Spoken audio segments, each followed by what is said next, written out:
Здравствуйте, друзья! Вы готовы узнать новые тайны? Настоящая история, выпуск 24. Как Петр I уничтожал Россию. Но не всегда в истории упоминают малоизвестные факты о реформах Петра I. Введение русской формы рабства, крепостного права, полностью ограничивающего права крестьян как на старых, так и на завоеванных землях. В той или иной форме закрепление крестьян существовало еще с 15 века, однако Петр I провел жесткую реформу в отношении крестьян, полностью лишив их прав. Проведение податной реформы с введением жесточайшей налоговой системы. Параллельно начала проводиться замена мелких серебряных денег на медные. Создав ингерманландскую канцелярию, возглавляемую Меньшиковым, Петр ввел разорительные налоги, которые включали в себя налоги на частную рыбную ловлю, ношение бороды, бани.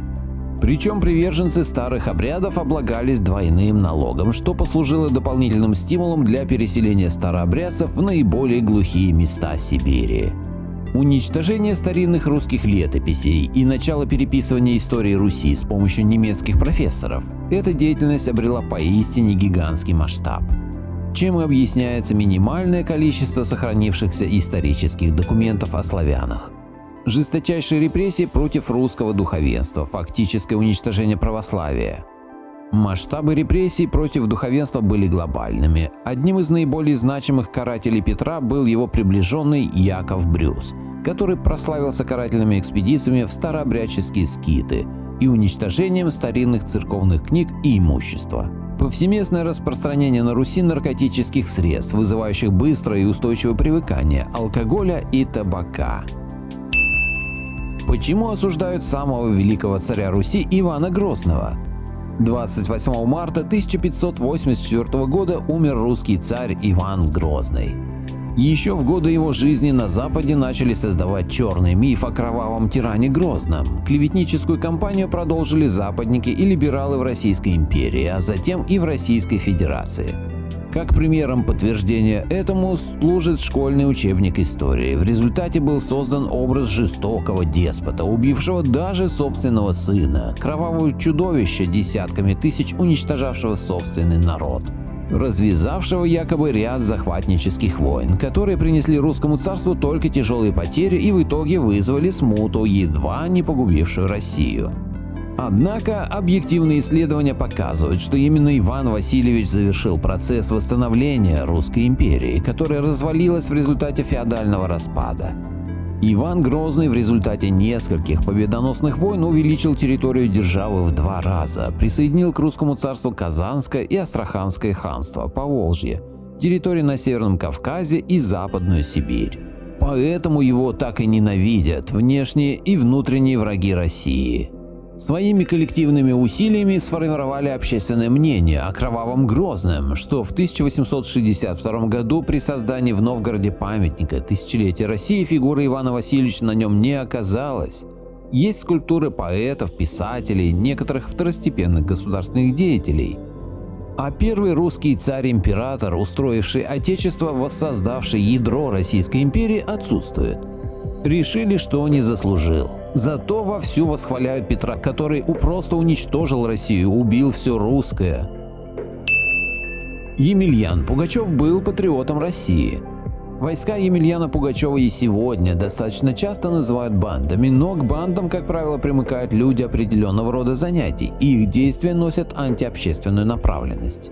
Однако доподлинно известно, что когда Пугачев брал города, его радостно приветствовали не только простой люд, но и богатые купцы, и даже иерархи церкви.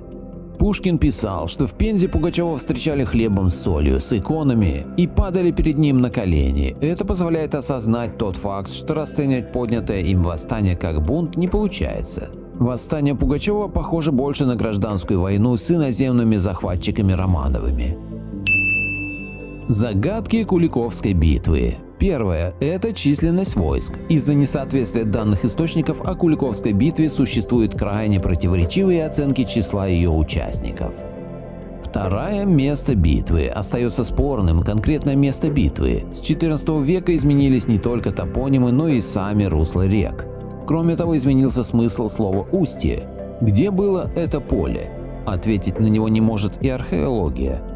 Третье. На житийной иконе Сергий Радонежский вооружение и лица татар в кавычках точно такие же, как и русских, и то и другое войско изображено одинаково. Так кто с кем воевал? Интересные факты о Григории Распутине. Григорий Распутин является одним из самых неоднозначных персонажей российской истории. До сих пор он вызывает противоречивые мнения о себе у общества. Но перейдем непосредственно к интересным фактам о Распутине. Первое. До сих пор неизвестна дата рождения Распутина. Это связано с тем, что он сам пытался создать вокруг себя образ знающего старца и намеренно преувеличивал свой возраст. Второе. Существует свидетельство, что под молитвами Распутина раны царевича действительно заживали. Третье. После нескольких лет общения с царской семьей Распутин официально изменил фамилию на Распутин-Новых. Он объяснил это тем, что у него якобы много однофамильцев, из-за чего высока вероятность возникновения путаницы. Четвертое. Распутин делал много предсказаний, одно из которых пугающим образом сбылось. Григорий сказал, что если его убьют дворяне, то меньше чем через 2 года погибнет вся царская семья, а люди, которые придут к власти, 3 раза по 25 лет будут истреблять веру православную и народ русский. Предсказание сбылось очень точно. Распутина убили дворяне. Через 1,5 года была лишена жизни вся царская семья. 75 лет просуществовала советская власть. 3 раза по 25 с момента гибели Распутина. Таких сбывшихся пророческих предсказаний у Распутина было не одно. Но вместе с тем там были и абсурдные вещи. Например, он предсказал появление летающей лягушки и гигантского муравья. Пятое. За убийство Распутина никто не был наказан. Следствие длилось несколько месяцев, а после отречения Николая II от трона расследование уголовного дела прекратилось.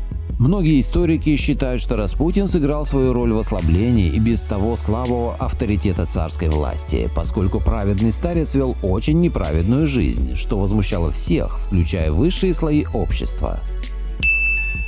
Он узнал секрет древних египтян. В 1920 году Эдвард Литскалнин купил участок земли и построил на нем коралловый замок. Огромные бетонные блоки весом по 30 тонн он изготавливал, транспортировал и устанавливал один по ночам при свете фонаря.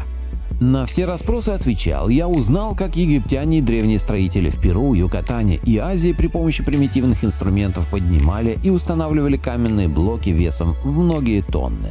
Этот секрет он унес с собой в могилу, оставив ученых дальше ломать голову над этой загадкой. Славянский мост в Гамбурге. Мост через Северную Эльбу в Гамбурге. Его теперь можно увидеть только на фотографиях. В 1959 году он был разрушен. Вы только посмотрите на изящество архитектуры. Таких мостов сейчас не делают. Кто-то намеренно уничтожает русскую цивилизацию, ведь уже никто и не помнит, что жители Ганновера – это древнерусское племя древлян. Сейчас они называются Люнебургом. Палапский язык, древляно-палапский, вымерший западнославянский язык. Родной язык потомков славянского племени древлян. Был распространен на крайнем западе славянского ареала, среди крестьян княжества Люнебург на левом берегу реки Эльба, Лаба, современный район Люхов-Даннеберг, земли Нижняя Саксония в Германии. К середине 18 века палапский язык вымер, славяне Люнебурга стали говорить только по-немецки. Что скрыли из таблицы Менделеева? Что потеряло человечество от изменения таблицы Менделеева и переноса нулевой группы? Перед водородом существуют элементы с меньшим атомным весом, а в нулевом ряду предельный элемент с ничтожно малым атомным весом, не способным к химическим взаимодействиям и обладающий чрезвычайно быстрым собственным частичным газовым движением. Чисто темная материя, как сейчас предполагают физики, хотя вряд ли Менделеев знал о таком, что давала идея мирового эфира, переноса энергии на расстояние. Как сказал Менделеев, задачу тяготения и задачи всей энергетики нельзя представить реально решенными без реального понимания эфира, как мировой среды, передающей энергию на расстояниях. Именно игнорирование эфира приводит к ложному, но прибыльному выводу, что добывать энергию можно лишь разрушая вещество. Отсюда и ложный тезис об отсутствии у нынешней топливной энергетики реальной альтернативы. Все сделано для того, чтобы наживалась одна маленькая кучка богачей, оставляя остальных людей бедными. Самый могущественный орден Европы. Орден тамплиеров был основан небольшой группой рыцарей в 1119 году после Первого крестового похода. Но уже к середине 12 столетия по своему богатству он соперничал с самыми знатными домами Европы. Чудесное возвышение ордена отчасти обязано его особому статусу не только светской, но и духовной организации, нападение на которую рассматривалось как святотатство. По мнению британского историка Десмонда Стюарда, могущество тамплиеров обеспечило занятие ростовщичеством, которое подорвало монополию церкви. Постепенно тамплиеры стали крупнейшими кредиторами. В числе должников ордена были все, от крестьян и ремесленников до королей и пап. Благодарю всех, кто подписался на мой канал и смотрит мои видео. Ссылка на статью в описании. Поделитесь моим видео в соцсетях с родными, друзьями и знакомыми. Люди имеют право знать все точки зрения. Всем спасибо за внимание, буду рад вас видеть на своем канале снова.